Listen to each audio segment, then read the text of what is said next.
അവരോട് നല്ല ഭരണം കാഴ്ചവെക്കണം. പ്രത്യേകിച്ച് നമ്മുടെ പാവങ്ങൾക്ക് വേണ്ടി പ്രവർത്തിക്കണം. പക്ഷപാതം ഇല്ലാതെ പ്രവർത്തിക്കണം.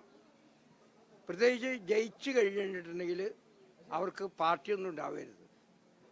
ഒരാൾ ഇപ്പോൾ UDF സ്ഥാനാർത്ഥിയായി ജയിക്കുന്നു, LDF സ്ഥാനാർത്ഥിയായി ജയിക്കുന്നു, BJP സ്ഥാനാർത്ഥിയായി ജയിക്കുന്നു വിചാരിക്കുക.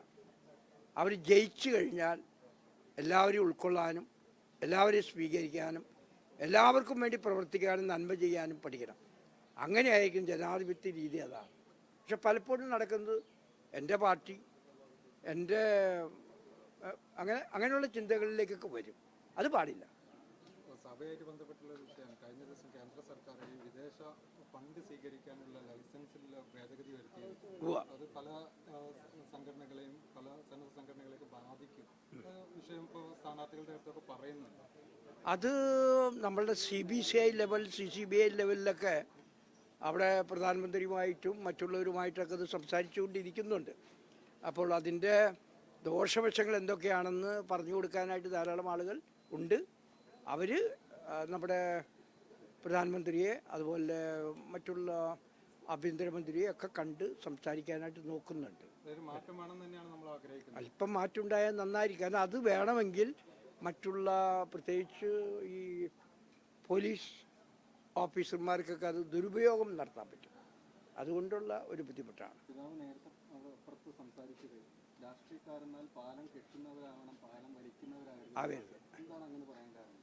അത് ഇവിടെ പലപ്പോഴും നടക്കുന്നത് അനുരഞ്ജനത്തിൻ്റെ മാർഗമല്ല, മറിച്ച് എല്ലാവരും അങ്ങോട്ടും ഇങ്ങോട്ടും ശത്രുക്കളായിട്ട് കണ്ടുകൊണ്ട് അങ്ങനെ മുന്നോട്ട് പോകുന്നത്.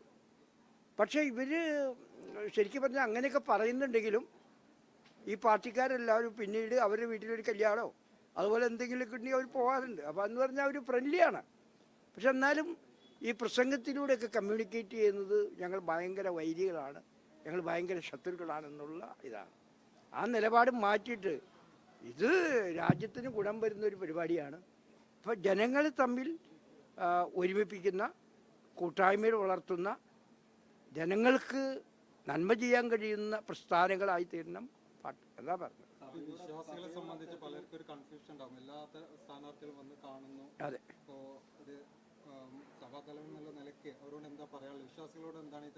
വിശ്വാസികളോട് പറയാറുണ്ട്. അതായത് ഒരു മെത്രാപ്പോലിത്തയ്ക്ക് പാർട്ടിയൊന്നുമില്ല, കക്ഷിയുമില്ല. അതായത് നമ്മൾക്ക് സമദൂര സിദ്ധാന്തമാണ് എന്ന് പറഞ്ഞാൽ ഒരിക്കലും ഇപ്പോൾ UDFന് വേണ്ടി വോട്ട് ചെയ്യണമെന്നോ LDFന് വേണ്ടി വോട്ട് ചെയ്യണമെന്നോ BJPക്ക് വേണ്ടി വോട്ട് ചെയ്യണമെന്നോ പരസ്യമായിട്ട് നമുക്ക് പറയാൻ പറ്റില്ല. എന്താണെന്ന് വെച്ചാൽ നമ്മുടെ ആളുകൾ പലതരത്തിലുള്ള ആളുകളാണ്, പല പാർട്ടിയിലും ഉണ്ട്. അപ്പോൾ അവരെയൊക്കെ വേദനിപ്പിക്കുന്ന രീതിയിൽ നമ്മൾ സംസാരിക്കാൻ പാടില്ല. അതുകൊണ്ട് നമ്മൾ പറയും നിങ്ങളുടെ മനസാക്ഷി അനുസരിച്ച് വോട്ട് ചെയ്യ്, അങ്ങനെ നമ്മൾ പറയാറുണ്ട്. സാധാരണ മനസാക്ഷി അനുസരിച്ച് പോട്ടെ എന്നുള്ളതാണ് നമ്മൾ സാധാരണ കാണിക്കാറ് പതിവ്. അല്ലെങ്കിൽ എന്താ പറ്റുന്നത് വെച്ചിട്ടുണ്ടെങ്കിൽ ഇപ്പോൾ ഞാൻ UDFന് വേണ്ടി വാദിക്കുകയാണെങ്കിൽ LDFിലുള്ള ആളുകൾ നമുക്ക് കുറേ ഉണ്ട്. അവർ പറയും അതിൻ്റെ പിതാവ് അങ്ങനെ പറഞ്ഞത് എന്ന് ചോദിക്കും.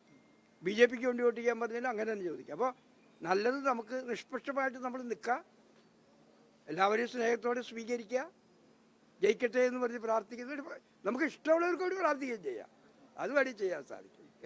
കേരളത്തിന്റെ പുറത്ത് പ്രേക്ഷിത പ്രവർത്തനം, സുവിശേഷ പ്രവർത്തനമൊക്കെ വലിയ പ്രതിസന്ധി നേരിടുന്നു. പലയിടത്തും ആക്രമണങ്ങൾ ഉണ്ടാകുന്നുണ്ട്, പള്ളികൾ വാൻഡലൈസ് ചെയ്യുന്ന സംഭവങ്ങളൊക്കെ ഉണ്ടാകുന്നു. സ്വാഭാവികമായിട്ട് അതൊക്കെ വിശ്വാസികൾ ഓർക്കണം എന്ന് പറയുന്നു. അതൊക്കെ എന്ന് പറഞ്ഞാൽ ഇപ്പം നമ്മളുടെ നാട്ടിൽ തന്നെ ചില കാര്യങ്ങൾ നടക്കും. അത് ഗവൺമെൻറ് ഭരിക്കുന്നവരൊന്നും അറിയണമെന്നില്ല. ചില ചെറിയ ചെറിയ ഗ്രൂപ്പുകളുണ്ടാവും, അവർ എവിടെയെങ്കിലുമൊക്കെ ഇതുപോലത്തെ കാര്യങ്ങൾ ചെയ്ത് നമ്മുടെ രാജ്യത്തിൻ്റെ ആ യൂണിറ്റിയൊക്കെ കളയണം. അത് ഒരു പക്ഷേ കൊച്ചു കൊച്ചു ഗ്രൂപ്പുകളായിരിക്കും. അത് ചിലപ്പോൾ ഞാൻ പറയാം ഗവൺമെൻറ് അറിഞ്ഞുകൊണ്ടായിരിക്കണമെന്നില്ല. അതുപോലെ തന്നെ ഭരണത്തിലിരിക്കുന്നവർ അങ്ങനെ ചെയ്യും ഇങ്ങനെ ചെയ്യുന്നു പറഞ്ഞിട്ടൊന്നും ആയിരിക്കില്ല. പക്ഷെ ജനങ്ങൾ ചിലപ്പോൾ ചെയ്തുകൊണ്ടിരിക്കുന്നത് അതൊക്കെ ഇല്ലാതായിക്കാൻ നല്ലതാണ്. അത് ഭരണത്തിലിരിക്കുന്നവർ പറയണം, അത് പാടില്ല, ചെയ്യാൻ പാടില്ല, നമ്മളൊന്നാണ്. ആ സന്ദേശം അവർ കൊടുക്കാൻ പറ്റും. കാണാൻ വരുന്നവരോടൊക്കെ നല്ല കാര്യങ്ങളൊക്കെ പറഞ്ഞു കൊടുക്കാറുണ്ട്. ചായയൊക്കെ കൊടുക്കും, പിന്നെ അവരുമായിട്ട് നന്നായിട്ട് സംസാരിക്കും. അവരോട് പറയാറുണ്ട് എല്ലാവർക്കും ജനനന്മയൊക്കെ ചെയ്യണം എന്നൊക്കെ പറയാറുണ്ട്. അത്തരം സംഭവങ്ങളൊക്കെ ആവർത്തിക്കാതിരിക്കാൻ ഭരണകൂടങ്ങൾ തന്നെയല്ലേ നടപടി സ്വീകരിക്കേണ്ടത്? അത് സ്വീകരിക്കണം തീർച്ചയായിട്ടും. ഭരണകൂടങ്ങൾ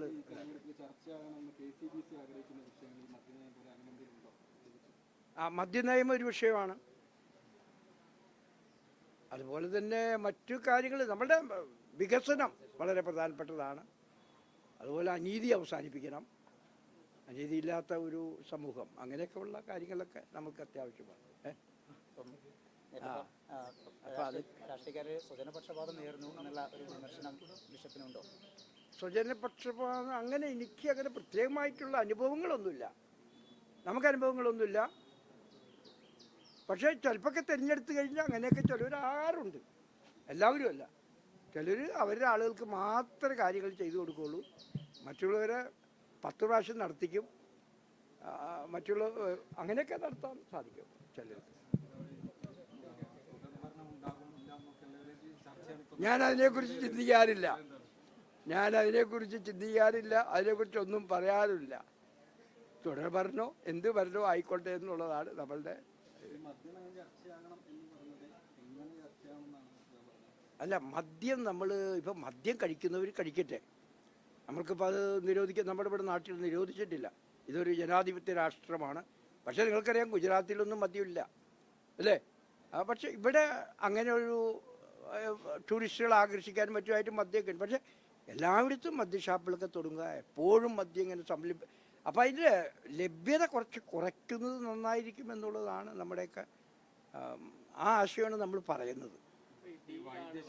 എന്തോ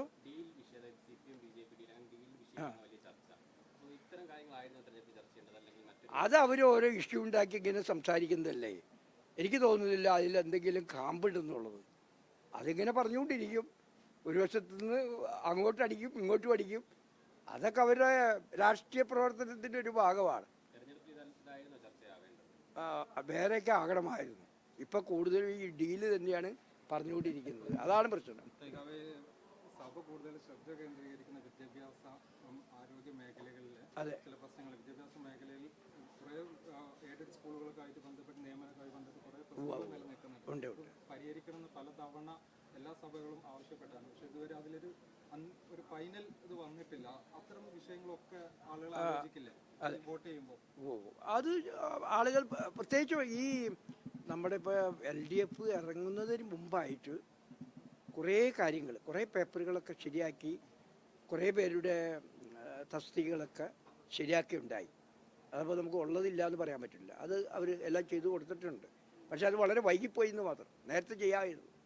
അപ്പോൾ ഇപ്പോൾ അങ്ങനെയുള്ളൊരു പ്രശ്നം നമ്മുടെ സ്കൂളുകളിൽ നിലനിൽക്കുന്നില്ല എന്നുള്ള ഞാൻ അറിയുന്നത്. കുറേയൊക്കെ പരിഹരിച്ച് കഴിഞ്ഞിട്ടുണ്ട്, ഇനിയും പരിഹരിക്കാനൊക്കെ ഉണ്ട്. അതെപ്പോഴും ഉണ്ടല്ലോ, പ്രശ്നങ്ങളുണ്ട്. അങ്ങനെ ഒരു പ്രശ്നം തന്നെ ഉണ്ടാവാനുള്ള സാഹചര്യം ഇല്ലായിരുന്നല്ലോ. കാരണം വേണമെങ്കിൽ അതൊക്കെ തീർത്ത് കളയാവുന്നതാണ്.